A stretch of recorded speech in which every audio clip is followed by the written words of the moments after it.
name is Vivian Melder, and today in PÖFF Studio we have the American director Adam Christian Clark with a very impressive CV, I might add. He has directed the hit CBS television show Big Brother and China's first ever reality television series Fashion Star, and worked in commercials and music videos. And his first feature film, Caroline and Jackie, in 2012 was very critically acclaimed after premiering at the Tribeca Film Festival.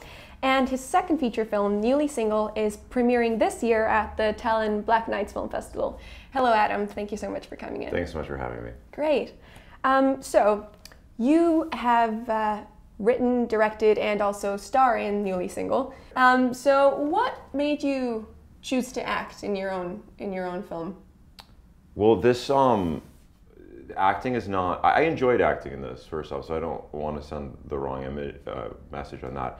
But it's not something I've ever aspired to do, and my original intention was not to act in this movie. I think it really just came out of a place of desperation, because the original impetus of this film, I almost was making this movie as an experiment. It was something that I wrote out of sort of frustration of a much larger film I was working on not working out, and I just wanted to make a movie. So I set this to take place in my own apartment mainly, and I just was like thinking I was going to be in it so that we could just make it really quickly. I did do a camera test before committing to that, just to sort of like make sure it'd be all right. But yeah, this was I enjoyed it, and I think I'll probably do it again, but I'm not, my primary focus is going to continue to be as a filmmaker. Right. Right. Okay, so Newly Single is obviously a comedy drama about male and female relationships. Are you trying to make a certain point about traditional gender roles with this film?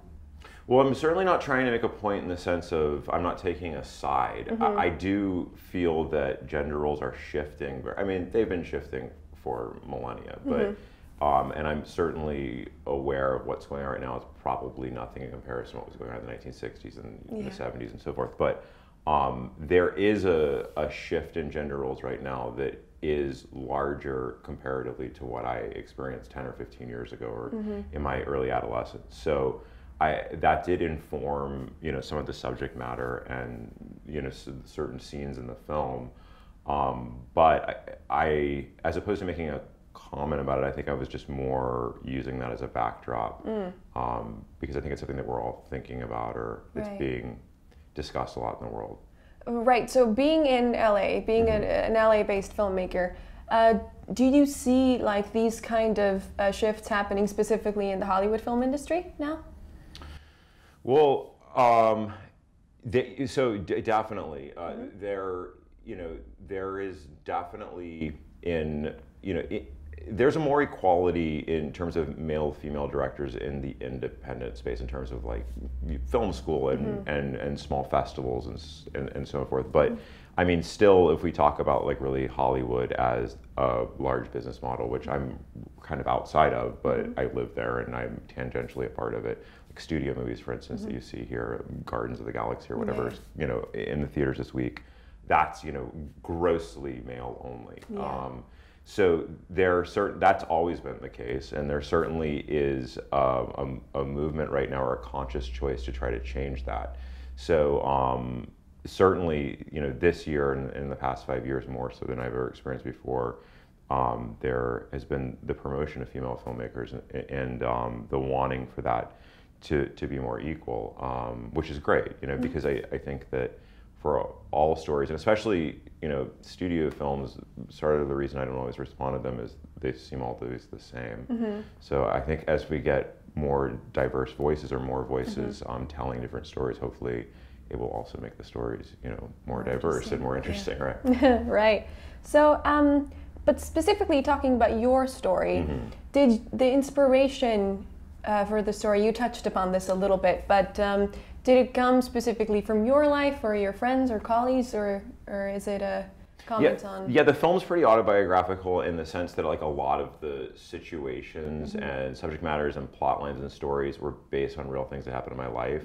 Where it stops being autobiographical is that I think it's a most of the scenes are extreme representations of things. So the character I'm playing is in a very dark place in his life, and he reacts oftentimes in an extreme way, which, you know, it portrayed in a movie, like it's not a paragraph in the sense that these aren't direct lines of dialogue that I once delivered to somebody. Maybe they're more representative of ways like when I was angry I felt, or you know, things I witnessed other people going through, so on and so forth.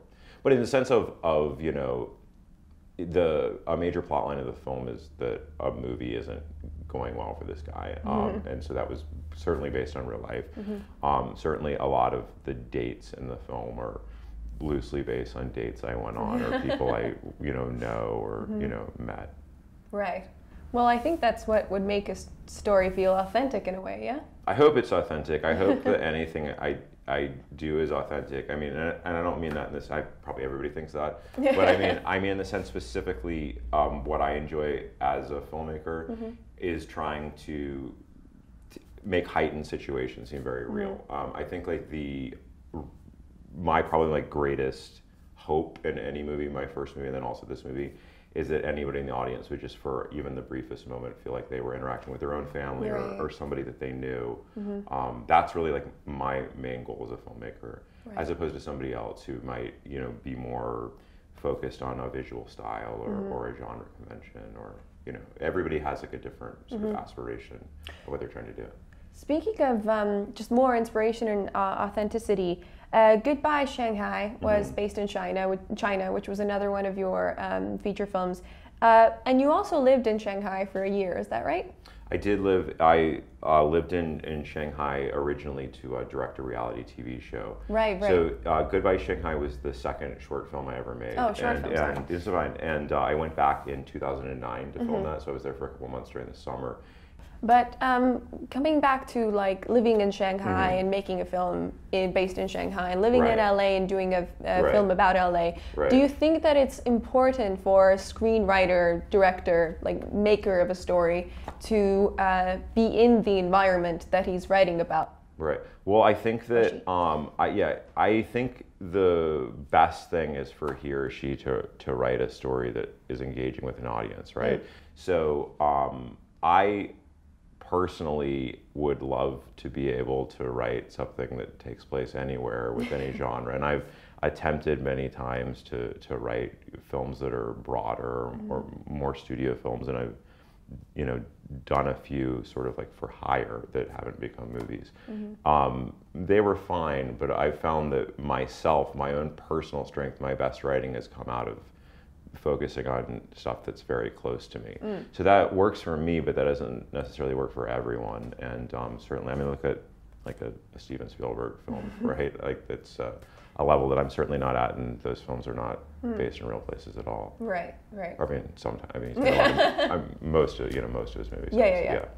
So, do you have anything to tell, essentially film school students about? Maybe not breaking into the industry, but finding that authentic voice. Do you have any advice for us? Yeah, well, I mean, I've been trying to do this or doing this in some form since I was 18. I went to undergrad film school myself, and I remember at that time, very much just wanting to kind of be where I am now then. And I was always like asking somebody, like, what do I do? And I had an expectation sort of getting like that next job or something changing for me the next day, and continually the advice I would get at that time was just like keep directing, don't just make whatever. And I didn't personally like hearing that advice at that time because it sort of like didn't give me the answer I wanted. But in retrospect, it really was great advice, and I wish I'd heeded that more, because the thing is, with this or with any art form, there really is no specific path any person can take. Every single person that has any sort of success in any form, it's first off, like, success in filmmaking is very subjective. What I'm looking for is very different from what somebody else may be looking for, but also it being a subjective thing, like an art form, I mean, really, you don't know where something's gonna going to pop up or how something's going to become successful. So I think what's important is just to continue to do it, because if you're continuing to do it, then at least then you're honing your craft, and you're also knowing that it is something you want to be doing. Yeah. It's something that I think